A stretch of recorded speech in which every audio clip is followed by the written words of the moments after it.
Hi friends, இந்த வீடியோவில் என்ன பார்க்க போகிறோம் அப்படின்னா எக்கானமிக் சர்வே 2026 பொருளாதார ஆய்வறிக்கை பற்றின இன்ஃபர்மேஷன் தான் இந்த வீடியோவில் பார்க்க போகிறோம். ஸோ பொருளாதார ஆய்வறிக்கை அப்படிங்கிறது லாஸ்ட் இயரில் நம்மளுடைய எக்கானமி எப்படி இருந்தது அப்படிங்கிறத டீட்டெயிலாக சொல்லியிருப்பாங்க. ஸ்கீம்ஸ் என்னென்ன கொண்டு வந்தாங்க, அது எப்படி இருக்குது, அந்த மாதிரியெல்லாம் கொடுத்துருப்பாங்க. அடுத்து வரக்கூடிய இயரில் நம்மளுடைய எக்கானமி ஜிடிபி எவ்வளோ இருக்கும், இந்த மாதிரியெல்லாம் அந்த ஆய்வறிக்கையில் குறிப்பிட்டிருப்பாங்க. எப்போவுமே பட்ஜெட்டுக்கு முன்னாடி நாள் வெளியிடுவாங்க. அதே மாதிரி February 1 பட்ஜெட்டு தாக்கல் பண்ண போகிறாங்க. 29 January 2026 இந்த பொருளாதார ஆய்வறிக்கையை வெளியிட்ருக்காங்க. அதை பற்றின டீட்டெயில்ஸ் பார்க்கலாம். இந்த சர்வே பார்த்திங்க அப்படின்னா 700 பேஜஸ்க்கு மேலே இருக்குது. அது ஃபுல்லாக படிக்க முடியாது. ஹைலைட்ஸ் அப்படின்னு சொல்லி ஒரு PDF இருக்கும், அதுவுமே 45 பேஜஸ் இருக்கும். வெறும் இன்ஃபோகிராஃபிக், அதாவது பிக்சர்ஸ் மட்டும்தான் கொடுத்துருப்பாங்க. 15 டாபிக் கீழே நம்மளோட எக்கானமி எப்படி இருக்குது அப்படிங்கிற மாதிரி கொடுத்துருப்பாங்க. இந்த ஹைலைட்ஸை டெலிகிராமில் நான் அப்லோட் பண்ணுறேன், அதை பார்த்துக்கோங்க.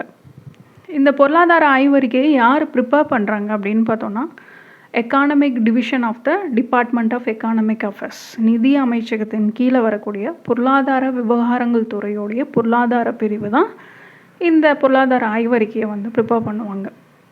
அதுக்கு கைடன்ஸ் அப்படின்னு பார்த்தோன்னா சீஃப் எக்கானமிக் அட்வைசர், பொருளாதார தலைமை ஆலோசகர் கைட் பண்ணுவார். இப்போ யார் இருக்காங்க அப்படின்னு பார்த்தோன்னா அனந்த நாகேஸ்வரன்.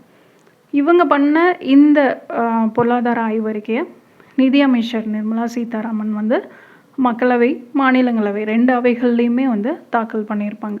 பொதுவாக எக்கானமிக் சர்வே அப்படிங்கிறது 2 அவைகள்லேயும் தாக்கல் பண்ணுவாங்க. ஓகே, இதில் என்ன சொல்லியிருக்காங்க அப்படிங்கிறத பார்க்கலாம். Overall state of the economy first ஒட்டுமொத்த பொருளாதார நிலை இந்தியாவுடைய எக்கானமி எப்படி இருக்குது அப்படிங்கிறத சொல்லியிருப்பாங்க. அதாவது 4வது பெரிய பொருளாதாரமாக இந்தியா இருக்குது. 2026 to 27 நிதியாண்டில் இந்தியாவுடைய வளர்ச்சி ஜிடிபி எவ்வளோவா இருக்கும் அப்படின்னு சொல்லியிருக்காங்கன்னா 7.4% இருக்கும். இதுவே 2027 to 28 நிதியாண்டில் 6.8%லேருந்து 7.2% வரைக்கும் இருக்கும் அப்படின்னு சொல்லி இந்த ஆய்வறிக்கை சொல்லுது. இது ரொம்ப முக்கியமானது. எக்கானமிக் சர்வே படி 2026 to 27 நிதியாண்டில் இந்தியாவுடைய ஜிடிபி எவ்வளோ இருக்கும் அப்படின்னு கணிச்சிருக்காங்கன்னு கொஷின் வரும். 7.4%. இதே மாதிரி 2027 to 28 6.8%லேருந்து 7.2% வரைக்கும். இந்த ஜிடிபி பார்த்திங்க அப்படின்னா ஐஎம்எஃப்பும் சரி, வேர்ல்ட் பேங்க்கும் சரி 6.5 6.6 அந்த ரேஞ்சில் தான் நம்மளோட ஜிடிபி இருக்கும் அப்படின்னு கணிச்சிருந்தாங்க. பட் இவங்க அது 7க்கு மேலே போகும் அப்படின்னு சொல்லியிருக்காங்க. அடுத்ததாக ஜிவிஏ அப்படிங்கிறது கிராஸ் வேல்யூ ஆடட், மொத்த மதிப்பு கூட்டல். இது எப்படி இருக்கும் அப்படின்னு பார்த்தோம்னா 7.3%. ஜிடிபி ஜிவிஏ என்ன டிஃப்ரென்ஸ் அப்படின்னு பார்த்தீங்கன்னா, ஜிடிபி அப்படிங்கிறது ஒரு குறிப்பிட்ட காலத்தில் ஒரு நாடு எவ்வளோ மொத்தமாக உற்பத்தி பண்ணியிருக்காங்க அப்படிங்கிறது வரும் ஜிடிபி. இதில் மானியங்கள் சப்சிடிஸ் மைனஸ் பண்ணியிருப்பாங்க. ஜிடிபியில் டேக்ஸஸ் சேர்த்து போடுவாங்க. ஜிவிஏ அப்படிங்கிறது மொத்த மதிப்பு கூட்டல், அதாவது ஒரு நாடு அந்த டைமில் எவ்வளோ உற்பத்தி செஞ்சிச்சு அப்படிங்கிறத மட்டும் சொல்லுவாங்க. இதில் டேக்ஸஸ் ஆட் பண்ண மாட்டாங்க. ஜிவிஏல டேக்ஸஸ் இருக்காது, சப்சிடிஸ் ஆட் பண்ணுவாங்க, மானியங்கள் ஆட் பண்ணுவாங்க. ஸோ ஜிவிஏ அப்படிங்கிறது GDP plus subsidies minus taxes. இதுவே ஜிடிபி அப்படின்னு எடுத்துட்டிங்கன்னா GVA plus taxes minus subsidies. ஒரு நாட்டோடைய மொத்த வளர்ச்சி எப்படிங்கிறத காட்டுறது தான் ஜிடிபி. ஜிவிஏ அப்படிங்கிறது ஒவ்வொரு துறைகளுடைய உண்மையான வளர்ச்சி, அதோட பங்களிப்பு எவ்வளோ அப்படிங்கிறத காட்டுறது தான் ஜிவிஏ. அப்படி பார்த்தோம் அப்படின்னா 2026 நிதியாண்டில் அது எத்தனை சதவீதமாக இருக்கும் அப்படின்னு ப்ரொஜெக்ட் பண்ணியிருக்காங்கன்னா 7.3% இருக்கும்.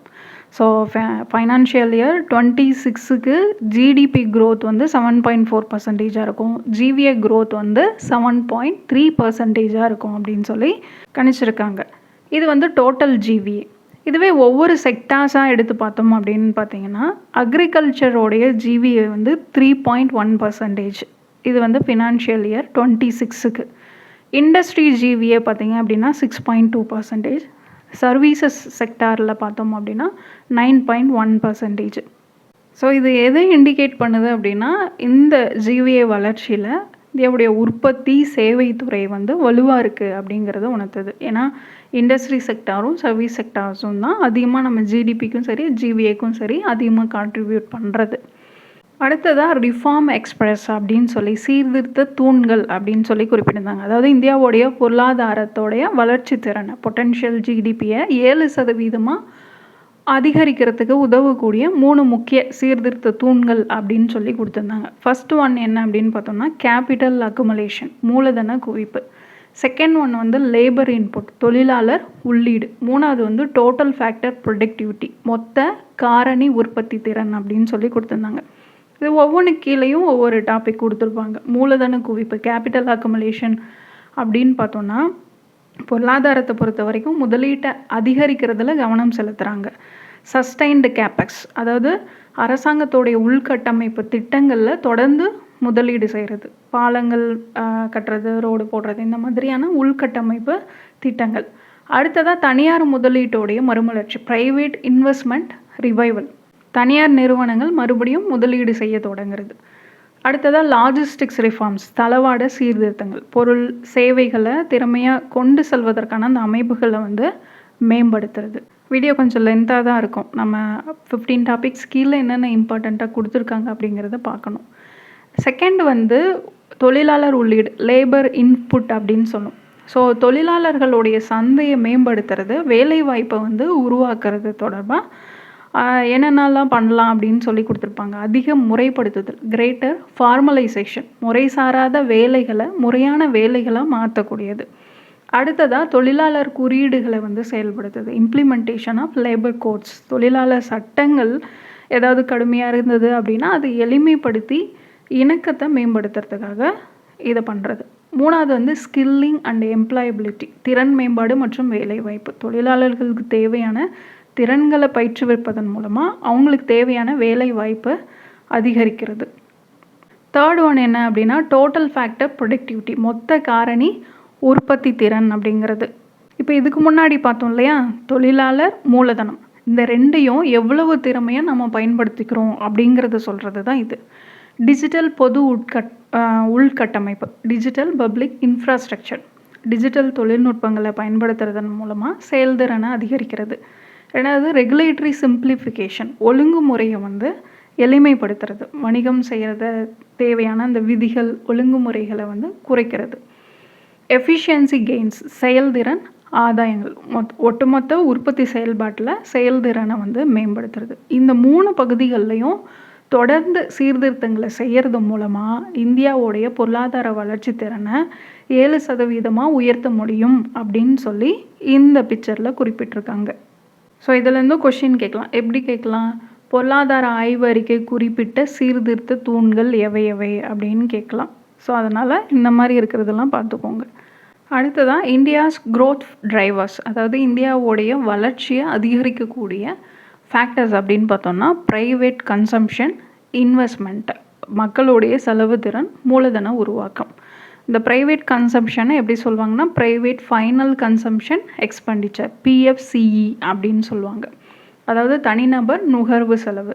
இது வந்து 7% வளர்ந்து இந்தியாவுடைய ஜிடிபியில் 61.5% அப்படின்ற நிலையே இருக்குது. அதாவது 2012க்கு அப்புறமா மிக உயர்ந்த பங்கு அப்படின்னா இதுதான். இதுக்கான பேஸ் இயர் பார்த்திங்க அப்படின்னா 2011 to 12 தான்.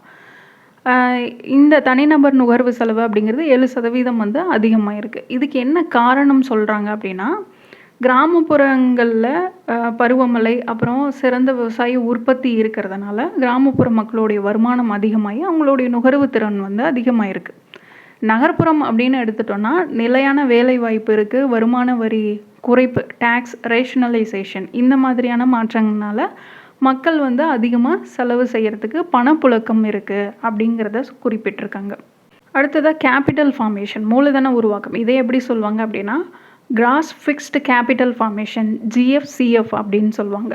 அதாவது நிலையான முதலீடு அப்படின்னு சொல்லுவோம். இது வந்து பார்த்திங்க அப்படின்னா 7.8% வளர்ந்து இந்தியாவுடைய ஜிடிபியில் 30% அப்படின்ற நிலையிலேயே தொடருது. இதுக்கான காரணம் அப்படின்னு எடுத்துட்டோன்னா அரசோட பங்குன்னு பார்த்தோன்னா உள்கட்டமைப்பு வசதிகளுக்காக தொடர்ந்து அதிக அளவில் முதலீடு செய்யுது. சாலை அமைக்கிறது, ரயில்வே துறையில் இன்வெஸ்ட் பண்ணுறது, மின்சாரம், இந்த மாதிரி வந்து அரசோட பங்கு. தனியார் முதலீடு அப்படின்னு எடுத்துட்டோன்னா அரசு கூட சேர்ந்து தனியார் நிறுவனங்களும் வந்து அதிக அளவில் முதலீடு செய்ய தொடங்கியிருக்கிறாங்க, ப்ரைவேட் இன்வெஸ்ட்மெண்ட் ரிவைவல். ஸோ இதனால் இந்த நிலையான முதலீடுகள் அப்படிங்கிறது, அதாவது கிராஸ் ஃபிக்ஸ்டு கேபிட்டல் ஃபார்மேஷன் அப்படிங்கிறது 7.8% இருக்குது. ஜிடிபியில் 30% இருக்குது. ஸோ இதுதான் இந்தியாவோடைய க்ரோத் ட்ரைவர்ஸ் அப்படின்னு கேட்டாங்கன்னா ப்ரைவேட் கன்சம்ஷன், இன்வெஸ்ட்மெண்ட்டு. ரெண்டாவதாக என்ன கொடுத்துருந்தாங்க அப்படின்னா ஃபிஸ்கல் டெவலப்மெண்ட்ஸ், அதாவது நிதி சார்ந்த அரசோடைய வருவாய், அப்புறம் வந்து ஜிஎஸ்டி எவ்வளோ இருந்தது, டேக்ஸ் எவ்வளோ இருந்தது, இந்த பற்றின இன்ஃபர்மேஷனும் கொடுத்துருந்தாங்க. அரசோட வருவாய் வந்து அதிகரிச்சிருக்கு. ரெவென்யூ ரெசிப்ட்ஸ் பார்த்தீங்க அப்படின்னா 2025 நிதியாண்டோடைய ஜிடிபியில் 9.2% அதிகமாகிருக்கு. பேண்டமிக்கு முன்னாடி 8.5% தான் அதிகமாக இருந்தது. அதை விட இப்போ இருக்கிறது வந்து அதிகமாக இருக்குது, 9.2%. இதுக்கு என்ன காரணமாக சொல்லப்பட்டிருக்கு அப்படின்னா வரி வசூலில் இருக்கக்கூடிய செயல்திறன், அப்புறம் வரி செலுத்துவங்களுடைய எண்ணிக்கை வந்து அதிகமாக இருக்குது. டேக்ஸ் பேயர்ஸ் வந்து அதிகமாக இருக்காங்க. ஸோ அதனால தான் அரசோட வருவாய் வந்து அதிகமாக இருக்குது அப்படின்னு சொல்லியிருக்காங்க. அடுத்ததான் நேரடி வரி செலுத்துவோரின் எண்ணிக்கை உயர்வு, டைரக்ட் டேக்ஸ் பேஸ் எக்ஸ்பான்ஷன். இதுக்கு முன்னாடி பார்த்தீங்க அப்படின்னா 2022 ஃபைனான்ஷியல் இயரில் 6.9 கோடி பேர் வந்து வருமான வரி கணக்கு வந்து தாக்கல் பண்ணிகிட்டு இருந்தாங்க. பட் அது இப்போ எவ்வளவா இருக்குது, 2025 நிதியாண்டில் 9.2 கோடியாக அதிகமாக இருக்குது. ஸோ இதுவும் வந்து அரசோட வருவாய் அதிகரிக்கிறதுக்கு ஒரு காரணம். அடுத்ததாக ஜிஎஸ்டி வசூல் நிலை, ஜிஎஸ்டி கலெக்ஷன்ஸ் அப்படின்னு எடுத்துட்டிங்கன்னா ஏப்ரல்லேருந்து டிசம்பர் 2025 வரைக்கும் இந்த காலகட்டத்தில் மொத்த ஜிஎஸ்டி வசூல் வந்து 17.4 லட்சம் கோடியாக இருந்தது. ஸோ முந்தைய ஆண்டு போன வருஷத்தோடு கம்பேர் பண்ணும்போது 6.7% வந்து வளர்ச்சியை குறிக்குது. ஸோ ஏப்ரல் டு டிசம்பர் 2025 17.4 லட்சம் கோடி மொத்த ஜிஎஸ்டி வசூலாக இருக்குது. இந்த மொத்த ஜிஎஸ்டி அப்படிங்கிறது பெயரளவு ஜிடிபி வளர்ச்சிக்கு ஏற்ற மாதிரி இருக்குது. பெயரளவு நாமினல் ஜிடிபிக்கு ஈக்குவலாக இருக்குது அப்படின்னு சொல்லியிருக்காங்க. அடுத்ததாக இவே பில் வால்யூம் ஜென்ரேஷன். இந்த இவே பில் அப்படிங்கிறது ஜிஎஸ்டி இருக்கு இல்லையா, அதில் 50,000க்கும் அதிகமான மதிப்புள்ள பொருட்களை வந்து எடுத்துகிட்டு போகிறாங்க அப்படின்னா இவே பில் வந்து கம்பல்சரி. அது ஏப்ரல் டு டிசம்பர் 2025 வரைக்கும் பார்த்தீங்க அப்படின்னா இயர் ஓவர் இயர், ஆண்டுக்கு ஆண்டு 21% வந்து வளர்ச்சி அடைஞ்சிருக்கு. இது வந்து வலுவான பொருளாதார செயல்பாட்டை வந்து குறிக்குது. இதே போல் ஜிஎஸ்டி 2.0 பற்றி சொல்லியிருப்பாங்க. அதாவது இதுக்கு முன்னாடி 4 அடுக்கு ஜிஎஸ்டி இருந்தது. ஸோ அதை வந்து 2ஆக குறைச்சாங்க. ஸோ 5, 12, 18, 28 அப்படின்னு இருந்தது. 5%, 18% அப்படின்னு சொல்லி 2 ரேட் ஸ்ட்ரக்சரை வந்து கொண்டு வந்திருப்பாங்க. 18% ஸ்டாண்டர்டு, 5% வந்து மெரிட் அப்படின்னு சொல்லி கொண்டு வந்திருப்பாங்க. அது மட்டும் இல்லாமல் ஒரு சிலதுக்கு வரி விலக்கு கொடுத்துருந்தாங்க, ஒரு சிலதுக்கு 40% வந்து கொடுத்துருந்தாங்க. சின் குட்ஸ் எல்லாமே வந்து 40% ஜிஎஸ்டி ப்ளஸ் செஸ் வரியும் வந்து இருக்கும். இதில் இந்த சென்டர்ஸ் எஃபெக்டிவ் கேபெக்ஸ் அப்படின்னு சொல்லி கொடுத்துருக்காங்க இல்லையா, அதாவது மத்திய அரசோடைய பயனுள்ள மூலதன செலவு அப்படின்னு பார்த்தோன்னா பேண்டமிக் டைமுக்கு முன்னாடி 2.7% இருந்தது. இப்போது 2025 நிதியாண்டில் பார்த்தீங்க அப்படின்னா அது 4% அதிகமாக இருக்குது. இதுவே வந்து ஸ்டேட்ஸ் கேபெக்ஸ் அப்படின்னு எடுத்துட்டோன்னா, அதாவது மாநிலங்களுக்கான மூலதன செலவு அப்படின்னு பார்த்தோன்னா 2.4% இருக்குது. இதை வந்து அதிகமாக்கிறதுக்கு, அதாவது இதை மெயின்டைன் பண்ணுறதுக்கு என்ன காரணம் அப்படின்னு பார்த்தோன்னா மூலதன முதலீட்டிற்கான மாநிலங்களுக்கு சிறப்பு உதவி திட்டம், special assistance to states for capital investment அப்படின்னு ஒரு திட்டம் இருக்குது. அதனால் மாநிலங்கள் வந்து அவங்களுடைய மூலதன செலவை 2.4% ஜிடிபியில் 2.4% மெயின்டைன் பண்ணுறதுக்கு இந்த திட்டம் வந்து ஹெல்ப் பண்ணியிருக்கு அப்படின்னு சொல்லியிருக்காங்க. தேர்ட் ஒன் என்ன அப்படின்னு பார்த்தோன்னா மானிட்டரி மேனேஜ்மெண்ட் அண்ட் ஃபைனான்ஷியல் இன்டர்மீடியேஷன் அப்படின்னு கொடுத்துருக்காங்களே. இதில் என்ன சொல்லியிருந்தாங்க அப்படின்னா இந்த குறு சிறு நிறுவனங்களுக்கான வங்கி கடன் வந்து குறிப்பிட்டிருக்காங்க. 2025 நவம்பரில் எம்எஸ்எம்இக்கான கடன் வளர்ச்சி பார்த்திங்க அப்படின்னா 21.8% விரிவடைஞ்சிருக்கு, அதிகமாக இருக்குது. இந்த துறையில் இவங்களுடைய வளர்ச்சி, இந்த நிறுவனங்களுடைய வளர்ச்சி அப்படின்னு பார்த்தோன்னா எவ்வளோ பதிவு செஞ்சுருக்காங்க அப்படின்னா 2025 நவம்பரில் 24.6% வந்து வளர்ச்சியை பதிவு செஞ்சுருக்கு. 10.2%லேருந்து 24.6% அதிகமாக இருக்குது. இதே போல் ஆர்பிஐ வெளியிடக்கூடிய ஃபைனான்ஷியல் இன்க்ளூஷன் இண்டெக்ஸில் இந்தியாவோடைய இண்டெக்ஸ் பார்த்திங்க அப்படின்னா 64.2லேருந்து 67 அதிகமாக இருக்குது. மார்ச் 2024 ஃபைனான்ஷியல் இன்க்ளூஷன் இண்டெக்ஸ் எவ்வளவா இருந்தது, 64.2 இருந்தது. இது மார்ச் 2025 67 அதிகமாயிருக்கு. அடுத்ததாக என்பிஏ கொடுத்துருக்காங்க. என்பிஏ அப்படின்னா நான் பெர்ஃபார்மிங் அசட், அதாவது வாராக்கடன் அப்படின்னு சொல்லுவோம். வங்கிகளுடைய வாராக்கடன், மொத்த வாராக்கடன் கிராஸ் என்பிஏ அப்படின்னு எடுத்துட்டோம்னா செப்டம்பர் 2025 2.2% கம்மியாக இருக்குது. அது எப்பவும் இல்லாத அளவுக்கு ரொம்ப குறைஞ்ச அளவு அப்படின்னா இந்த 2.2%. இதே போல் நிகர வாராக்கடன் நெட் என்பிஏ அப்படின்னு எடுத்துட்டோன்னா செப்டம்பர் 2025 0.5% அப்படின்ற அளவுக்கு, முன்ன எப்பயுமே இல்லாத அளவுக்கு இந்த நெட் என்பிஏ விகிதம் வந்து கம்மியாக இருக்குது. ஸோ கிராஸ் என்பிஏ அப்படின்னா பேங்க்கோடைய மொத்த வாராக்கடன்.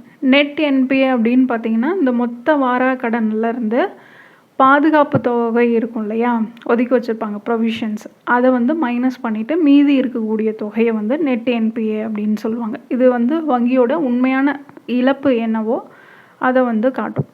அடுத்ததாக ரெகுலேட்டரி டெவலப்மெண்ட்ஸ் அப்படின்னு சொல்லி கொடுத்துருந்தாங்க. அதாவது banking sector, capital markets, insurance sector என்னென்ன வந்து கொண்டு வந்திருக்காங்க அப்படிங்கிறது. செக்யூரிட்டிஸ் மார்க்கெட்ஸ் கோட் 2025 அப்படின்றத கொண்டு வந்தாங்க. ஏற்கனவே இருந்த SCRA, அப்புறம் செபி ஆக்ட், டெபாசிட்டரிஸ் ஆக்ட், இதெல்லாம் வந்து ரீப்ளேஸ் பண்ணுற வகையில் செக்யூரிட்டிஸ் மார்க்கெட்ஸ் கோட் 2025 அப்படிங்கிறத கொண்டு வந்திருந்தாங்க. இதே போல் இன்னொரு scheme amendment of insurance laws act 2025, Sabka Bima Sabki Raksha அப்படிங்கிறதெல்லாம் கொண்டு வந்திருந்தாங்க. ஸோ இதெல்லாம் வந்து ரெகுலேட்டரி என்னென்ன டெவலப்மெண்ட்ஸ் இருக்குது அப்படிங்கிறத காமிக்கிறதுக்காக கொடுத்துருக்காங்க. அடுத்ததாக நிதி உள்ளடக்கம் மற்றும் மூலதன சந்தைகள், ஃபைனான்ஷியல் இன்க்ளூஷன் கேபிட்டல் மார்க்கெட்ஸ் அப்படின்னு எடுத்துட்டோன்னா 2014 அறிமுகப்படுத்தினாங்க இல்லையா பிரதம மந்திரி ஜன்தன் யோஜனா, பேங்க் அக்கௌண்ட்டை ஓப்பன் பண்ணுற ஸ்கீம். இந்த திட்டத்தின் கீழே இப்போ மார்ச் 2025 வரைக்கும் பார்த்தீங்க அப்படின்னா 55.02 கோடி வங்கி கணக்குகள் வரைக்கும் வங்கி கணக்குகள் வந்து ஓப்பன் பண்ணியிருக்காங்க. இதில் 36.63 கோடி கணக்குகள் எங்கேருந்து ஓப்பன் பண்ணியிருக்காங்க அப்படின்னா கிராமப்புறங்கள்லையும் ரூரல் ஏரியாஸ்லேயும் செமி அர்பன் ஏரியாஸ்லேருந்து தான் இந்த அக்கௌண்ட்ஸ் வந்து ஓப்பன் பண்ணியிருக்காங்க. 36.63 கோடி. அப்புறம் குஜராத்தில் இருக்கக்கூடிய கிஃப்ட் சிட்டின்னு சொல்லுவோம் இல்லையா, அது வந்து ஒரு சர்வதேச நிதி மையமாக வளர்ந்து வருது அப்படின்னு சொல்லியிருக்காங்க. அதுவும் வந்து மூலதன சந்தைக்கான முக்கியமான இடம் அப்படின்னு சொல்லியிருக்காங்க. ஸோ ஓவராலாக இந்த ஃபைனான்ஷியல் செக்டார் அப்படின்னு எடுத்துட்டோன்னா 2024 நாட்டோட மொத்த நிதித்துறையோட சொத்து மதிப்பு ஜிடிபியில் பார்த்தோம் அப்படின்னா 187% அதிகமாக இருக்குது. இதே போல் பங்கு சந்தை மாதிரியான மூலதன சந்தைகளுடைய மதிப்பு 2017 144% இருந்தது. அது 2024 175% அதிகமாக இருக்குது. வங்கிகளும் வங்கி சாராத நிதி நிறுவனங்களும் NBFC எல்லாம் இருக்கு இல்லையா, இந்த மாதிரி கடுமையான பொருளாதார நெருக்கடி வந்தால் கூட அதை சமாளிக்கிற அளவுக்கு போதுமான மூலதனம் வந்து இருக்குது அப்படின்னு சொல்லியிருக்காங்க. அடுத்ததாக ஸ்டாண்டப் இந்தியா திட்டம், ஸ்டாண்டப் இந்தியா ஸ்கீம் இருக்குல்ல, இந்த திட்டத்தின் மூலமாக SC ST அப்புறம் பெண் தொழில் முனைவோருக்கு வந்து 10 லட்சத்துலேருந்து 1 கோடி வரைக்கும் கடன் வந்து வங்கி வழங்குது. பிரதான் மந்திரி முத்ரா யோஜனா உற்பத்தி, வர்த்தகம், சேவை, விவசாயம் இந்த மாதிரியான சிறு தொழில்களுக்கு வந்து நிதி உதவி அளிக்கக்கூடியது தான் இந்த பிரதான் மந்திரி முத்ரா யோஜனா அப்படிங்கிறது. அக்டோபர் 2025 நிலவரப்படி பார்த்திங்க அப்படின்னா 55.45 கோடி கடன் கணக்குகள் மூலமாக 36.18 லட்சம் கோடிக்கும் அதிகமான நிதி வந்து விநியோகிக்கப்பட்டிருக்கு அப்படின்னு சொல்லியிருக்காங்க. இந்த மைக்ரோ லோன்ஸில் அதிகமாக யார் வந்து ஆக்சஸ் பண்ணியிருக்காங்க அப்படின்னா உமன் என்டர்பிரினர்ஸ் தான். எவ்வளோ பர்சன்டேஜ்? 69% அவங்க தான் வந்து இந்த மைக்ரோ லோன்ஸை வந்து யூஸ் பண்ணியிருக்காங்க. 4வது எக்ஸ்டர்னல் செக்டர், அதாவது வெளிநாட்டு வர்த்தகம் முதலீடுகளில் எப்படி வந்து பெர்ஃபார்மன்ஸ் இருக்குது அப்படின்னு பார்க்குறோம். உலகளாவிய ஏற்றுமதி வளர்ச்சி அப்படின்னு எடுத்துட்டோன்னா 2005 2024 வரைக்கும் உலகளாவிய சரக்கு ஏற்றுமதியில் இந்தியாவுடைய பங்கு 1% 1.8% அதிகமாக இருக்குது. இதே போல் வணிக சேவை ஏற்றுமதியில் services exports, commercial services exports அப்படின்னு எடுத்துட்டோன்னா இந்தியாவோட பங்கு 2% 4.3%, 2 மடங்கு அதிகமாக இருக்குது. ஏற்றுமதி அப்படின்னு எடுத்துட்டோன்னா 2024 to 2025 நிதியாண்டில் மொத்த ஏற்றுமதி வந்து $825.3 பில்லியன் அப்படின்ற அளவுக்கு ஏற்றுமதி செய்யப்பட்டிருக்கு. இதுக்கு முக்கியமான காரணம் அப்படின்னு பார்த்தோம்னா சேவை துறையோடைய வளர்ச்சி தான் முக்கியமான காரணம் இந்த ஏற்றுமதிக்கானது. வர்த்தக பன்முகத்தன்மை அப்படின்னு எடுத்துட்டோம்னா UNCTADயோடைய 2025 அறிக்கைப்படி வர்த்தக கூட்டாளிகளை பன்முகப்படுத்துவதில் ட்ரேட் பார்ட்னர் டைவர்சிஃபிகேஷனில் இந்தியா வந்து முன்னணியில் இருக்குது. அதாவது உலகளாவிய தெற்கு நாடுகளில் இந்தியா 3வது இடத்துல இருக்குது. இதே போல் பெட்ரோல் இல்லாத பொருட்களோட ஏற்றுமதி அப்படின்னு பார்த்தோம்னா $374.3 பில்லியன் அப்படின்ற அளவுக்கு அதிகமாக இருக்குது. ஸோ இதுதான் அதிகம். சேவைத்துறை வளர்ச்சி சர்வீஸ் எக்ஸ்போர்ட்ஸ் அப்படின்னு எடுத்துட்டோன்னா 13.6% வளர்ச்சி அடைஞ்சு $387.6 பில்லியன் அளவுக்கு அதிகமாக இருக்குது. கரண்ட் அக்கௌண்ட் டெஃபிசிட் அதாவது நடப்பு கணக்கு பற்றாக்குறை அப்படின்னு எடுத்துட்டோன்னா 2025 நிதியாண்டில் 1.3% இருந்தது. அதாவது ஃபஸ்ட்டு குவார்ட்டருக்கு. அதுவே 2026 நிதியாண்டில் பார்த்திங்க அப்படின்னா 0.8% அப்படின்றது. இது வந்து ஜிடிபியில் 0.8% குறைஞ்சிருக்கு அப்படின்னு சொல்லியிருக்காங்க. இதுக்கு முக்கிய காரணம் சேவைத்துறையோட ஏற்றுமதி, அப்புறம் வெளிநாடுகள்லேருந்து இந்தியாவுக்கு பணம் ரெமிட்டன்சஸ் இருக்கு இல்லையா, இதனால் இது வந்து கட்டுக்குள்ளே இருக்குது அப்படின்னு சொல்லப்பட்டிருக்கு. வெளிநாட்டு பணம் ரெமிட்டன்சஸ் அப்படின்னு எடுத்துட்டோன்னா அந்த வெளிநாடுகளில் இருக்கக்கூடிய இந்தியர்கள் தாய்நாட்டுக்கு அனுப்பக்கூடிய பணத்தில் இந்தியா வந்து தொடர்ந்து முதலிடத்தில் இருக்குது. 2024 to 2025 $135.4 பில்லியன் அளவுக்கு இந்தியாவுக்கு இந்த பணம் அனுப்பப்பட்டிருக்கு. நாட்டோடைய மொத்த உள்நாட்டு உற்பத்தி ஜிடிபியில் இது எத்தனை % அப்படின்னு பார்த்தோம்னா 3.5%. அடுத்ததான் அந்நிய செலாவணி கையிருப்பு ஃபாரெக்ஸ் ரிசர்வ்ஸ் அப்படின்னு எடுத்துட்டோன்னா ஜனவரி 16, 2026 நிலவரப்படி இந்தியாவுடைய அந்நிய செலாவணி கையிருப்பு $701.4 பில்லியன் அதிகமாக இருக்குது. அதாவது இது 11 மாதங்களுக்கான இறக்குமதிக்கு போதுமானது அப்படின்னு சொல்லியிருக்காங்க. வெளிநாட்டு கடனில் 94க்கும் அதிகமான பகுதியை ஈடுகட்டக்கூடியது அப்படின்னு சொல்லியிருக்காங்க. ஸோ ஃபாரெக்ஸ் ரிசர்வ்ஸ் வந்து எவ்வளோ, அதாவது 2015 நிதியாண்டில் $341.6 பில்லியன் இருந்தது. ஜனவரி 2026 $701.4 பில்லியன் அளவுக்கு அதிகமாக இருக்குது. இதுவே எக்ஸ்டர்னல் டெப்ட் டு ஜிடிபி அப்படின்னு பார்த்தீங்கன்னா ஃபைனான்ஷியல் இயர் 2015 23.8% இருந்தது. கம்மியாயிருக்கு. செப்டம்பர் 2025 19.8% குறைஞ்சிருக்கு. இது எக்ஸ்டர்னல் டெப்ட். அடுத்ததாக இன்ஃப்ளேஷன் கொடுத்துருக்காங்க. பணவீக்கம் அப்படின்னு எடுத்துட்டோன்னா ஏப்ரல் டு டிசம்பர் 2025 இந்த காலகட்டத்தில் பணவீக்கம் எத்தனை சதவீதமாக இருந்தது? 1.7% கம்மியாயிருக்கு. ஸோ கம்மியானதுக்கான காரணம் அப்படின்னு பார்த்தோன்னா உணவு அப்புறம் எரிபொருள் விலைகளில் ஏற்பட்ட இந்த விலை வீழ்ச்சி அப்படின்னு சொல்லியிருக்காங்க. இந்த பணவீக்கத்தை முக்கியமாக வளர்ந்து வரக்கூடிய நாடுகள் வளரும் பொருளாதாரங்களோட ஒப்பிடும்போது பார்த்தோம் அப்படின்னா 2024 விட 2025 இந்தியாவுடைய பணவீக்கம் வந்து 1.8% அளவுக்கு குறைஞ்சிருக்கு. ஸோ இந்தியா தான் அந்த ஹையஸ்ட் ரிடக்ஷன் வந்து பண்ணியிருக்கு. ரிடக்ஷனில் இந்தியா தான் வந்து டாப்பில் இருக்குது. அடுத்ததான் அக்ரிகல்ச்சர் அண்ட் ஃபுட் மேனேஜ்மெண்ட் அப்படின்னு எடுத்துட்டோன்னா அதாவது கால்நடைத்துறை, மீன்வளத்துறை அப்படின்னு சொல்லி தனித்தனியாக கொடுத்துருப்பாங்க. கால்நடைத்துறை அப்படின்னா 2015 2024 இந்த நிதியாண்டுகளுக்கு இடையில் வலுவான வளர்ச்சி இருக்குது. அதாவது மொத்த மதிப்பு கூடுதல் GVA எவ்வளோ அப்படின்னு பார்த்தோம்னா 195% வந்து அதிகமாக இருக்குது லைவ் ஸ்டாக் செக்டர். அடுத்ததாக ஃபிஷரிஸ் செக்டர் அப்படின்னு எடுத்துட்டோன்னா 2004 to 14 காலகட்டத்தோடு ஒப்பிடும்போது 2014 to 24 காலகட்டத்தில் மீன் உற்பத்தி 140%க்கும் அதிகமாக இருக்குது. இதே போல் உணவு தானிய உற்பத்தி ஃபுட் கிரைன் ப்ரொடக்ஷன் அப்படின்னு எடுத்துட்டோன்னா நல்ல பருவமழை இருந்ததுனால 2024 to 25 இந்த வேளாண் ஆண்டில் உணவு தானிய உற்பத்தி எத்தனை மெட்ரிக் டன்னாக அதிகமாக இருக்குது அப்படின்னு பார்த்தோன்னா 3577.3 லட்சம் மெட்ரிக் டன்னாக அதிகமாக இருக்குது. இது லாஸ்ட் இயரை விட எவ்வளோ அதிகம் அப்படின்னு பார்த்தோம்னா 254.3 லட்சம் மெட்ரிக் டன் வந்து அதிகமாக இந்த வருஷம் வந்து ப்ரொடியூஸ் பண்ணியிருக்காங்க. அதாவது 2024 to 25.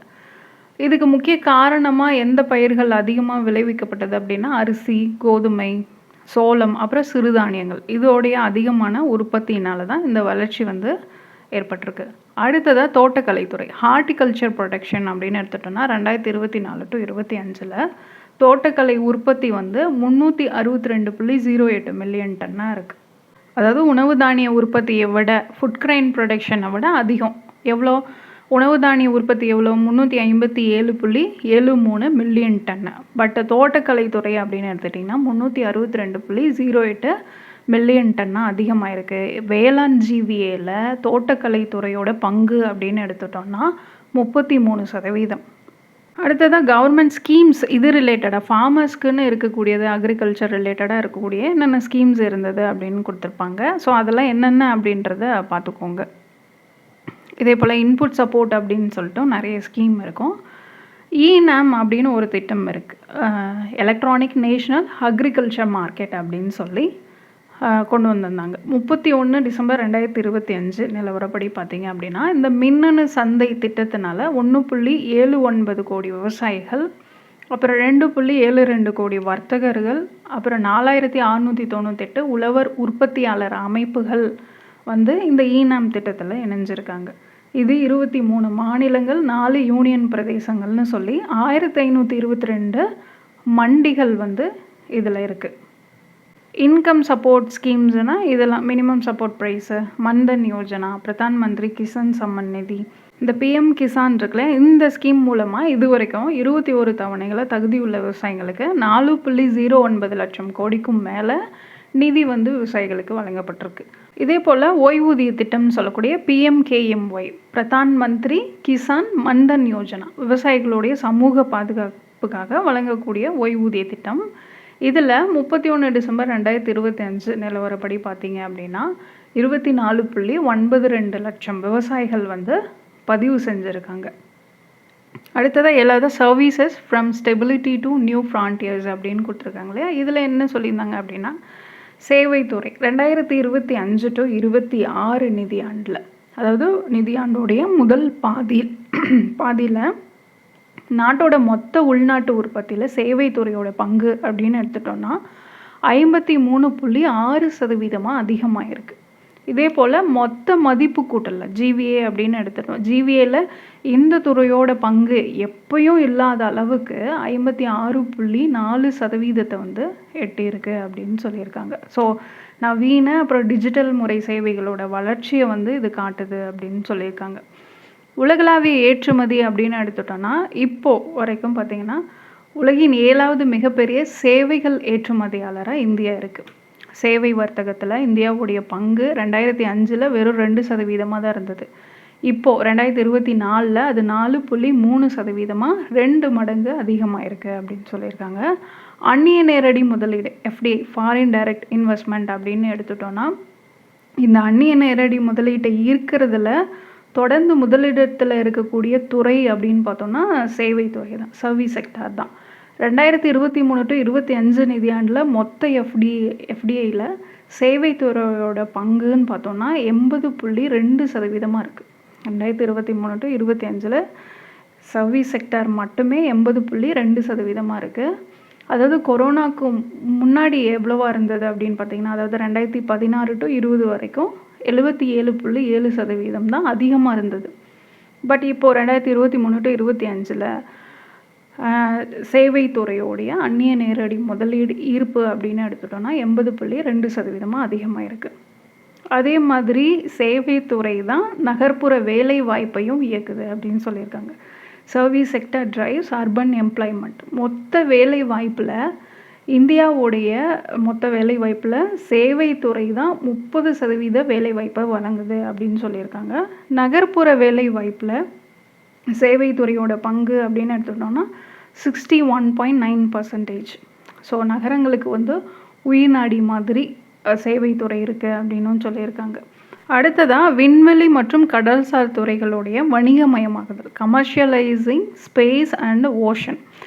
இதனால் என்னென்ன லாபம் அப்படின்னு பார்த்தீங்கன்னா 2015 2024 வரைக்கும் வணிக ரீதியான ஏவுதல்கள், அதாவது கமர்ஷியல் லான்ச்சஸ் அப்படின்னு பார்த்தோன்னா 393 வெளிநாட்டு செயற்கைக்கோள்கள் வந்து ஏவப்பட்டிருக்கு. ஏற்றுமதி வருவாய் அப்படின்னு எடுத்துட்டோம்னா எக்ஸ்போர்ட் ஏர்னிங்ஸ் அப்படின்னு பார்த்தோம்னா இதனால் $433 மில்லியன் வந்து ஏற்றுமதி வருவாய் வந்து ஈட்டப்பட்டிருக்கு. அடுத்ததான் NSIL ரெவென்யூஸ் அப்படின்னு பார்த்தோன்னா, அதாவது நியூ ஸ்பேஸ் இந்தியா லிமிடெட், அதோடைய வருவாய் வந்து 2020 நிதியாண்டில் வெறும் 322 கோடி தான். பட் அதுவே 2025 நிதியாண்டில் 3246 கோடியாக இருக்கும் அப்படின்னு சொல்லி மதிப்பிடப்பட்டிருக்கு. செயற்கைக்கோள் தரவு சேவைகள், அதாவது சேட்டலைட் டேட்டா சர்வீசஸ் அப்படின்னு எடுத்துட்டோம்னா 2024 இந்த சந்தையோட மதிப்பு வந்து $495 மில்லியன். அடுத்ததான் பப்ளிக் ப்ரைவேட் பார்ட்னர்ஷிப், பொது தனியார் கூட்டாண்மை அப்படின்னு எடுத்துட்டோன்னா இந்த புவி அமைப்பு தரவு தயாரிப்புகள்லாம் இருக்கு இல்லையா. ஸோ இந்த சர்வே வந்து எதை ப்ரப்போஸ் பண்ணுது அப்படின்னா எர்த் சிஸ்டம் டேட்டா ப்ராடக்ட்ஸ் வந்து கேபிட்டலைஸ் பண்ணுங்க அப்படின்னு சொல்லியிருக்கு. அடுத்ததாக இண்டஸ்ட்ரி நெக்ஸ்ட் லீப் அப்படின்னு கொடுத்துருக்காங்க. ஸோ தொழில்துறை அப்படின்னு எடுத்துட்டோன்னா கட்டமைப்பு அப்புறம் உலகளாவிய ஒருங்கிணைப்பு. இந்த எவ்வளோ தடைகள் இருந்தாலும் 2026 நிதியாண்டோடைய முதல் பாதியில் தொழில்துறையோடைய மொத்த மதிப்பு கூட்டல் அப்படின்னு பார்த்தோம்னா 7% உண்மையான அடிப்படையில் வளர்ச்சி அடைஞ்சிருக்கு. Real industry cross value added எவ்வளோ? 7% 2026 நிதியாண்டோடைய முதல் பாதியில். இதுவே உற்பத்தி துறையோடைய ஜீவிய வளர்ச்சி அப்படின்னு எடுத்துட்டோன்னா 2026 முதல் காலாண்டில் 7.72%, ரெண்டாவது காலாண்டில் 9.13% அதிகமாக இருக்குது.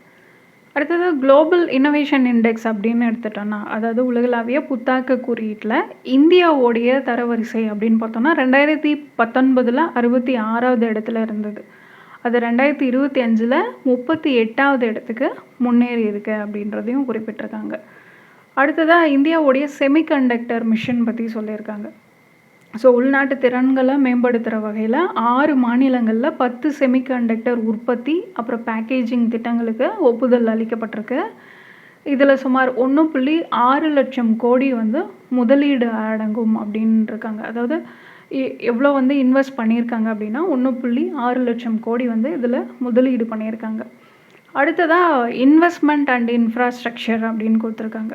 அடுத்ததாக எஃபெக்டிவ் கேபெக்ஸ் அப்படின்னு எடுத்துட்டோன்னா 2015 3.27 லட்சம் கோடி தான் இருந்தது.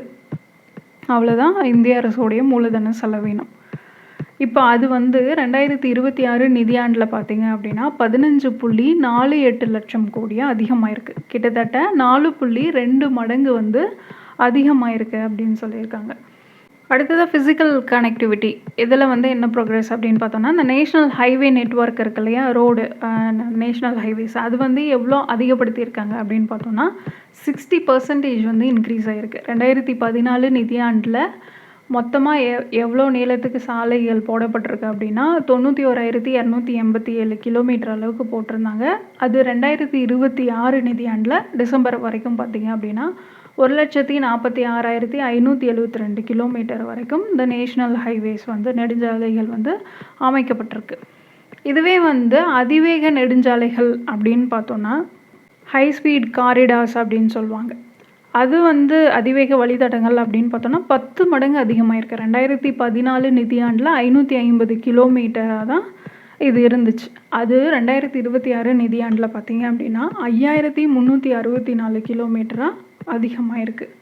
இதே போல் ரயில்வே நெட்வொர்க் அப்படின்னு எடுத்துட்டோன்னா 1499 கிலோமீட்டராக இருந்திருக்கு 2004 to 14 நிதியாண்டில் பார்த்திங்க அப்படின்னா. இதுவே 2014 to 24 பார்த்திங்க அப்படின்னா 3118 கிலோமீட்டராக இந்த ரயில்வே நெட்வொர்க் வந்து அதிகமாக இருக்குது.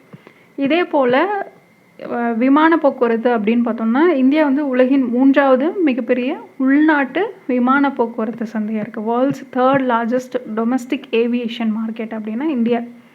2014 வெறும் 74 ஏர்போர்ட்ஸ் தான் இருந்திருக்கு. அது 2025 164 ஏர்போர்ட்ஸாக அதிகமாக இருக்குது. அடுத்ததாக மின்சாரத்துறை திறன் அப்படின்னு எடுத்துட்டோன்னா நிறுவப்பட்ட திறன் இது வரைக்கும் எவ்வளோ நிறுவப்பட்டிருக்கு அப்படின்னா நவம்பர் 2025 நிலவரப்படி பார்த்திங்கன்னா 509.74 கிகாவாட்டாக இருக்குது. ஸோ இது வந்து எவ்வளோ பர்சன்டேஜ் அதிகம்? 11.6% வந்து ஆண்டுக்காண்டு அதிகமாக இருக்குது. தேவைக்கும் விநியோகத்துக்கும் இடையிலான இடைவெளி வந்து 2014 4.2% இருந்தது. தேவை அதிகமாக இருந்திருக்கு, ப்ரொடக்ஷன் வந்து கம்மியாக இருந்திருக்கு, பற்றாக்குறையை வந்து சொல்கிறாங்க. பட் அது நவம்பர் 2025 பார்த்திங்க அப்படின்னா அந்த தேவைக்கும் விநியோகத்துக்கும் இடையிலான இடைவெளி வந்து 0 குறைஞ்சிருக்கு. ஸோ தேவைக்கேற்ப ப்ரொடக்ஷனும் வந்து இருக்குது அப்படின்றத சொல்கிறாங்க. அடுத்ததாக மின்சாரத்துறை சீர்திருத்தங்கள் அப்படின்னு பார்த்தோன்னா இந்த டிஸ்காம்ஸ்ன்னு சொல்லுவோம், மின் விநியோக நிறுவனங்கள்லாம் இருக்கு இல்லையா, முதல் முறையாக எவ்வளோ லாபத்தை வந்து பதிவு செஞ்சுருக்காங்க அப்படின்னு பார்த்தோன்னா 2025 நிதியாண்டில் 2701 கோடி நிகர லாபத்தை வந்து பதிவு செஞ்சுருக்காங்க. முன்ன எப்போவும் இல்லாத அளவுக்கு இந்த லாபம் வந்து மின்சாரத்துறை மூலமாக மின் விநியோக நிறுவனங்கள் மூலமாக பதிவு செய்யப்பட்டிருக்கு. அடுத்ததாக புதுப்பிக்கத்தக்க ஆற்றல் ரினியூவபிள் எனர்ஜி அப்படின்னு எடுத்துட்டோன்னா நவம்பர் 2025 படி மொத்த மின் உற்பத்தி திறனில் புதுப்பிக்கத்தக்க ஆற்றல் வந்து எத்தனை சதவீதம் 49.83% இருக்குது அப்படின்னு சொல்லியிருக்காங்க. ஸோ இந்த ஒட்டுமொத்த ரினியூவபிள் எனர்ஜி அப்புறம் நிறுவப்பட்ட சூரிய மின்சக்தி திறனில் இந்தியா உலகளவில் எத்தனாவது இடத்துல இருக்குது அப்படின்னு கேட்டாங்கன்னா 3வது இடத்துல இருக்குது. இதே போல் 99.9% டிஸ்ட்ரிக்ஸில், அதாவது கண்ட்ரீஸில் இருக்கக்கூடிய டிஸ்ட்ரிக்ஸில் 5G சர்வீசஸ் வந்து அவைலபிளாக இருக்குது அப்படின்னும் சொல்லியிருக்காங்க. அடுத்ததாக இந்த clean tap water Jal Jeevan mission இருக்கு இல்லையா, அதுபடி பார்த்தோம் அப்படின்னா 81% வந்து ரூரல் ஹவுஸ் ஹோல்ட்ஸ்க்கு இந்த க்ளீன் டேப் வாட்டரை வந்து கனெக்ஷன் கொடுக்கப்பட்டிருக்கு. அக்டோபர் 2025 நிலவரப்படி கிராமப்புறங்களில் குடிநீர் இணைப்புகள் வந்து கொடுக்கப்பட்டிருக்கு. அடுத்ததாக என்வரான்மெண்ட் அண்ட் கிளைமேட் சேஞ்ச் அப்படின்னு கொடுத்துருக்காங்க. அதில் என்ன கொடுத்துருக்காங்க அப்படின்னா 2025 to 26 நிதியாண்டில், அது 31 டிசம்பர் 2025 வரைக்கும் இந்தியாவில் நிறுவப்பட்டுள்ள மொத்த புதுப்பிக்கத்தக்க ஆற்றல் திறன்கள் அப்படின்னு பார்த்தோன்னா நாட்டில் மொத்தம் 38.61 கிகாவாட் புதுப்பிக்கத்தக்க ஆற்றல் திறன் வந்து நிறுவப்பட்டிருக்கு. இது ரொம்ப முக்கியமானது, நோட் பண்ணிக்கோங்க. சூரிய சக்தி சோலார் பவர் அப்படின்னு பார்த்தோன்னா 30.16 கிகாவாட். ஸோ புதுப்பிக்கத்தக்க ரினியூவபிள் எனர்ஜிலே ஃபஸ்ட்டு இருக்கிறது அப்படின்னு பார்த்தோன்னா சோலார் பவர். ரெண்டாவதாக வந்து விண்ட் எனர்ஜி காற்றாலை மின்சாரம் அப்படின்னு பார்த்தோம்னா 4.47 கிகாவாட்டாக இருக்குது. பயோ பவர் அப்படின்னு பார்த்தோம்னா 0.03 கிகாவாட். அடுத்ததாக வந்து நீர் மின்சாரம் ஹைட்ரோ பவர் பிளான்ஸ் அப்படின்னு எடுத்துட்டோன்னா 3.24 கிகாவாட்டாக இருக்குது. இதில் நியூக்ளியர் பவர் அப்படின்னு பார்த்தோன்னா national nuclear energy mission 2025 to 26 இந்த நிதியாண்டில் 20,000 கோடி இதுக்காக வந்து அலோகேட் பண்ண போகிறாங்க. ஸோ கரண்ட் நியூக்ளியர் கெப்பாசிட்டி அப்படின்னு பார்த்தோன்னா 8780 மெகாவாட்டாக தான் இருக்குது. அது வந்து டார்கெட் கெப்பாசிட்டி எவ்வளோ வந்து அதிகமாக்கணும் அப்படின்னு பார்த்தோன்னா 2047க்குள்ளே 100 கிகாவாட்டாக அதிகமாக்கணும் அப்படின்றது தான் டார்கெட். இப்போ அதை ரீசெண்டாக சாந்தி ஆக்ட் அப்படின்னு சொல்லி டிசம்பர் 2025 கொண்டு வந்திருந்தாங்க. ஸோ ப்ரைவேட் ஸ்டேட் பார்ட்டிசிபேஷன் வந்து எனேபிள் பண்ணியிருக்காங்க. ஸோ இதில் தனியாரும் வந்து முதலீடு பண்ணலாம். லயபிலிட்டி ஃப்ரேம் ஒர்க் கொண்டு வந்திருந்தாங்க. அப்புறம் வந்து R&D இன்னோவேஷன், இது வந்து தனி ஒரு வீடியோவே இருக்கும். ஸோ அதை வந்து பார்த்துக்கோங்க. இந்த சாந்தி ஆக்ட் வந்து ரெஃபர் பண்ணிக்கோங்க. அடுத்ததாக ரீசன்ட் என்வரான்மெண்டல் கவர்னன்ஸ் ரிஃபார்ம்ஸ் என்னென்ன அப்படின்றதையும் கொடுத்துருந்தாங்க. ஸோ பரிவேஷ், அப்புறம் வந்து நேஷன் வைட் யூனிஃபார்ம் கைட்லைன்ஸ் கொடுக்கப்பட்டிருந்தது. இந்த மாதிரி நிறைய இது ரிலேட்டடாக இருக்கும். இந்த என்வரான்மெண்டல் ரிலேட்டடாக என்னெல்லாம் கொண்டு வந்தாங்க அப்படிங்கிறதையும் ரெஃபர் பண்ணிக்கோங்க. அடுத்ததாக எஜுகேஷன் அண்ட் ஹெல்த் அப்படின்னு எடுத்துட்டோம்னா இந்தியாவை பொறுத்த வரைக்கும் 14.71 லட்சம் பள்ளிகளில் 1 கோடிக்கும் அதிகமான ஆசிரியர்களோட உதவியோட 24.69 கோடி மாணவர்கள் வந்து படிச்சிட்ருக்கிறாங்க. ஸோ பள்ளி கட்டமைப்பை மேம்படுத்துறது, ஆசிரியர்களோட திறனை அதிகரிக்கிறதன் மூலமாக மாணவர் சேர்க்கையில் வந்து இந்தியா குறிப்பிடத்தக்க அளவுக்கு முன்னேற்றம் அடைஞ்சிருக்கு அப்படிங்கிறத இந்த ரிப்போர்ட் சொல்லியிருக்கு. குறிப்பாக இந்த சமக்கர சிக்ஷா அபியான், அப்புறம் போஷன் சக்தி நிர்மான், சத்துணவு திட்டம், இந்த மாதிரி திட்டங்கள் வந்து கல்விக்கான வாய்ப்பு வந்து உறுதி செய்யுது அப்படின்னும் சொல்லியிருக்காங்க. இதுவே மாணவர் சேர்க்கை விகிதம் கிராஸ் என்ரோல்மெண்ட் ரேஷியோ அப்படின்னு எடுத்துட்டோன்னா தொடக்கப்பள்ளி, அதாவது 1லேருந்து 5வது வரைக்கும் பார்த்திங்கன்னா 90.9% இருக்குது. நடுநிலைப்பள்ளி 6லேருந்து 8வது வரைக்கும் 90.3% இருக்குது. உயர்நிலைப்பள்ளி 9லேருந்து 10வது வரைக்கும் 78.7% இருக்குது. மேல்நிலை பள்ளிகள் 11 to 12 58.4% இருக்குது. 2030க்குள்ளே ஸ்கூல் எஜுகேஷனில் GER வந்து 100% வந்து அச்சீவ் பண்ணோம் அப்படின்னு சொல்லி டார்கெட் வச்சுருக்காங்க. இதே போல் ஹையர் எஜுகேஷனில் உயர்கல்வித்துறை அப்படின்னு எடுத்துட்டோன்னா இந்தியாவில் உயர்கல்வி நிறுவனங்களோட எண்ணிக்கை 2014 to 15 வெறும் 51,534 தான் இருந்தது. ஜூன் 2025 நிலவரப்படி பார்த்திங்க அப்படின்னா 70,018 அதிகமாக இருக்குது. ஸோ மாணவர்களுக்கான உயர்கல்வி வாய்ப்புகளை வந்து அதிகரிச்சிருக்கு அப்படின்னு சொல்லியிருக்காங்க. இதே போல் பல்கலைக்கழகங்களோட எண்ணிக்கை அப்படின்னு எடுத்துட்டோம்னா 2014 to 15 760 இருந்தது. ஜூன் 2025 1338 அதிகமாயிருக்கு. கல்லூரிகளோட எண்ணிக்கை இதே காலகட்டத்தில் 38,498 52,081 அதிகமாயிருக்கு. ப்ரீமியர் இன்ஸ்டிடியூஷன்ஸ் முக்கியமான உயர்கல்வி நிறுவனங்கள் ஐஐடி, ஐஐஎம் இந்த மாதிரி பார்த்தோம்னா ஐஐடி இப்போ வரைக்கும் 23 இந்திய தொழில்நுட்ப கழகங்கள் வந்து இருக்குது. கூடுதலாக ஜான்சிபார் அப்புறம் அபுதாபியில் சர்வதேச ஐஐடி வளாகங்கள் வந்து அமைக்கப்பட்டிருக்கு.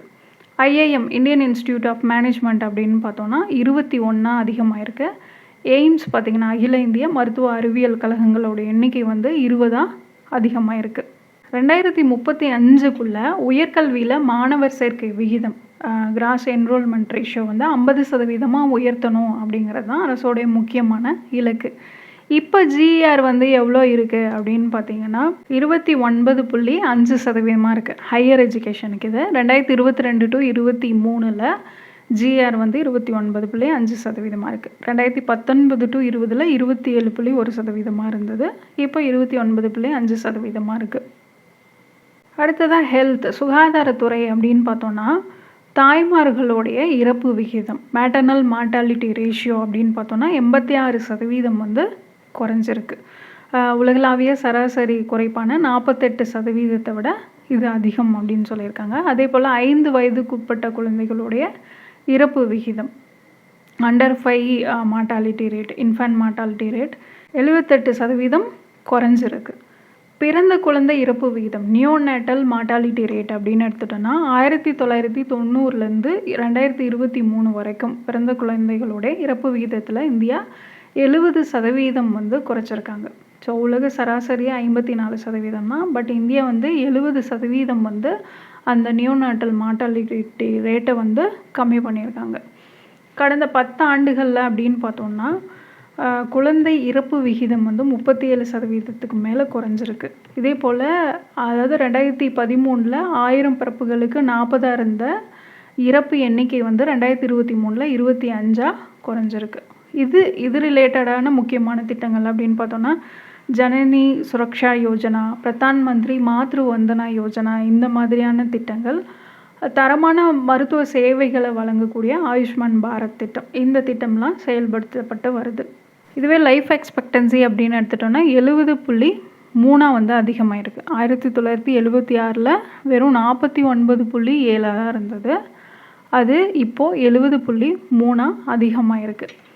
அடுத்ததாக எம்ப்ளாய்மெண்ட் அண்ட் ஸ்கில் டெவலப்மெண்ட் அப்படின்னு எடுத்துட்டோன்னா 2026 நிதியாண்டில் 2ஆம் காலாண்டில் 15 வயசு அதுக்கு மேற்பட்டவங்களில் மொத்தம் 56.2 கோடி பேர் வந்து பணியில் இருக்காங்க. இது முதல் காலாண்டை விட 8.7 லட்சம் புதிய வேலை வாய்ப்புகள் வந்து 2வது காலாண்டில் உருவாக்கப்பட்டிருக்கு அப்படின்னு சொல்லியிருக்காங்க. மேனுஃபேக்சரிங் செக்டர் அப்படின்னு எடுத்துட்டோன்னா 2024 நிதியாண்டுக்கான தொழில் நிறுவனங்களுடைய வருடாந்திர ஆய்வு ஏஎஸ்ஐ படி பார்த்தோம் அப்படின்னா உற்பத்தி துறையில் வேலைவாய்ப்பு வந்து 6% அதிகமாகிருக்கு. 2023 விட 24 10 லட்சத்துக்கும் அதிகமான கூடுதல் வேலைகள் வந்து உருவாக்கப்பட்டிருக்கிறதா சொல்லியிருக்காங்க. அன்எம்ப்ளாய்மெண்ட் ரேஷியோ அப்படின்னு பார்த்தோன்னா மே 2025 5.6% இருந்தது. டிசம்பர் 2025 4.8% கம்மியாயிருக்கு. Female labour force participation rate வந்து அதிகமாகிருக்கு. 23.3% இருந்தது 2017 to 18. அது 2023 to 24 41.7% அதிகமாகிருக்கு. ஃபீமேல் அன்எம்ப்ளாய்மெண்ட் ரேட் வந்து ரெடியூஸ் ஆகிருக்கு. 2017 to 18 5.6% இருந்தது. 2023 to 24 3.2% குறைஞ்சிருக்கு. அடுத்ததாக ரூரல் டெவலப்மெண்ட் சோஷியல் ப்ரோக்ரஸ் ஊரக மேம்பாடு அப்புறம் சமூக வளர்ச்சி அப்படின்னு எடுத்துட்டோன்னா உலக வங்கி வறுமை கோட்டை வந்து நாள் ஒன்றுக்கு $2.15 $3 உயர்த்தியிருக்கு. இந்த திருத்தப்பட்ட வறுமை கோட்டின்படி 2022 to 23 நிதியாண்டில் அதிதீவிர வறுமை எக்ஸ்ட்ரீம் பாவர்ட்டி இந்தியாவில் வந்து 5.3% இருக்குது. லோவர் மிடில் இன்கம் பாவர்ட்டி கீழ் நடுத்தர வருவாய் வறுமை அப்படின்னு எடுத்துட்டோன்னா 23.9% இருக்குது. இதில் அரசோடைய சமூக சேவைகள் செலவினம் சோஷியல் சர்வீசஸ் எக்ஸ்பெண்டிச்சர் அப்படின்னு எடுத்துட்டோன்னா 2025 டு 26 மொத்த உள்நாட்டு உற்பத்தியில் 7.9% வந்து இந்த சமூக சேவைகளுக்காக செலவிடப்படுது. 2024 டு 25 7.7% இருந்தது. 2023 டு 24 நிதியாண்டில் 7 பதிவாக இருந்தது. ஸோ 25 டு 26 7.9% அதிகமாக இருக்குது. இதில் நிறைய இனிஷியேட்டிவ்ஸ்லாம் கவர்மெண்ட் இனிஷியேட்டிவ்ஸ்லாம் கொடுத்துருப்பாங்க. ஸ்வமிதா, நமோ ட்ரோன் தீதி இதெல்லாம் வந்து பார்த்துக்கோங்க. அடுத்ததாக evolution of the AI ecosystem in India அப்படின்னு கொடுத்துருக்காங்க. இதில் இந்த ரிப்போர்ட் என்ன ரெக்கமெண்ட் பண்ணுது அப்படின்னா, பெரிய இல்லை அதிக அளவில் செலவாகக்கூடிய மாடல்களை விட குறிப்பிட்ட துறைகளுக்குன்னு டாஸ்க் ஸ்பெசிஃபிக் சின்ன சின்ன மாடல்களை வந்து உருவாக்குறது இந்தியாவுடைய பொருளாதாரத்துக்கு ஏற்றதாக இருக்கும். இந்தியாவுடைய உள்ளூர் ஹார்ட்வேர்ஸில் இயங்கக்கூடிய அப்புறம் குறைந்த மின்சாரம் அப்புறம் குறைந்த இணைய வசதி உள்ள இடங்கள்லையும் செயல்படக்கூடிய ஏஐ அமைப்புகளுக்கான தேவை வந்து அதிகமாக இருக்குது அப்படின்னு சொல்லியிருக்காங்க. ஸோ இந்தியா வந்து செயல்முறை சார்ந்த அப்ளிகேஷனில் புத்தகங்களுக்கு வந்து முக்கியத்துவம் கொடுக்குது. நிறைய துறைகளில் வந்து இந்த ஏஐயோட தாக்கம் வந்து வளர்ந்து வருது. ஸோ இப்போ பார்த்தோம்னா சுகாதாரம் அப்படின்னு எடுத்துட்டோன்னா குறைந்த வசதி கொண்ட இடங்களில் இந்த மார்பக புற்றுநோய் அப்புறம் கர்ப்பப்பை வாய் புற்றுநோயை முன்கூட்டியே கண்டறியக்கூடிய ஏஐ கருவிகள் வந்து பயன்படுத்தப்படுது. விவசாயம் அப்படின்னு எடுத்துட்டோன்னா பூச்சிகளை கண்டறியதல் உழவன் செயலி அப்புறம் சந்தை விலை கணிப்பு இந்த மாதிரி விவசாயத்துலேயும் வந்து யூஸ் ஆகுது. கல்வி நிர்வாகம் அப்படின்னு எடுத்துட்டோன்னா மாணவர்களுடைய கற்றல் திறனை வந்து ஆய்வு செய்யணும். அரசு சேவைகளை உள்ளூர் மொழிகளில் வழங்கணும். பாஷினி ஏஐ வந்து பயன்படுத்துகிறாங்க. இதே போல் பேரிடர் மேலாண்மையிலையும் ஏஐ வந்து யூஸ் பண்ணுறாங்க. சவால்கள் அப்படின்னு எடுத்துட்டோன்னா இந்த ஏஐ தரவு மையங்கள் டேட்டா சென்டர்ஸ்லாம் இருக்கு இல்லையா, அதுக்கு தேவையான மின்சாரம் தண்ணீர் தட்டுப்பாடு வந்து ஒரு பெரிய சவாலாகவே இருக்குது. முதல்ல வந்து சோதனைகள் செய்யணும், எக்ஸ்பெரிமெண்டேஷன் வந்து பண்ணணும். அதுக்கேற்ப விதிமுறைகளை வந்து நடைமுறைப்படுத்தவும் இந்திய அரசு வந்து திட்டமிட்டிருக்காங்க. ஸோ இந்த வளர்ச்சியை துரிதப்படுத்துறதுக்காக நேஷ்னல் ஏஐ மிஷன் மூலமாக 10,370 கோடி வந்து நிதி ஒதுக்கீடப்பட்டிருக்கு அப்படின்னு சொல்லியிருக்காங்க.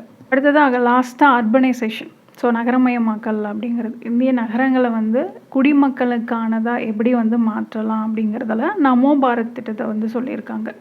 ஸோ அதோடைய தாக்கம் பற்றி பிராந்திய அதிவேக போக்குவரத்து அமைப்பு நகரங்கள் அப்புறம் அதை சுற்றி இருக்கக்கூடிய புறநகர் பகுதிகளுடைய வேலைவாய்ப்பு சந்தையை எப்படி வந்து மாற்ற முடியும் அப்படிங்கிறதுக்கு சிறந்த உதாரணம். ஏன்னா அந்த பயண நேரத்தை வந்து இந்த அதிவேக ரயில்கள் வந்து பெருமளவு குறைக்குது.